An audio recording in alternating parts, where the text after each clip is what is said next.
Itong cute figure na to is also a secret box. This is called the Hungry Sea Otter Secret Box by Karakuri Creations Group. At ang objective ng secret box na to ay hanapin at buksan yung secret compartment sa loob na to. Yes, may maliit na secret compartment to sa loob. 2 moving parts. First is yung arms niya. Natataas mo yan. At yung pangalawa, itong panel na to na parang tawag nila dito is the shell. So, paano mabuksan to? First is you have to raise the arm of the sea otter. Higa mo siya dun sa left side niya. Tapos, ibababa mo yung arms niya. Tapos, pag nagawa mo yon, mabubuksan mo or mabababa mo ng very, very slight yung shell na to. Tapos, ganoon rin ang gagawin mo sa kabilang side, arms raise, higa sa other side, ibaba mo yung kamay, and then, bahagyan mo ng magagalaw yung shell, di ba?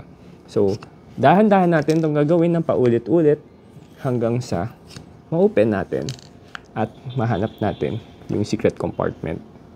Taas, higa, down arms, push, then next side, baba, yan, yan. Tapos kung mapapansin nyo, malayo na yung gap, so gagawin lang natin siya ng tuloy-tuloy hanggang sa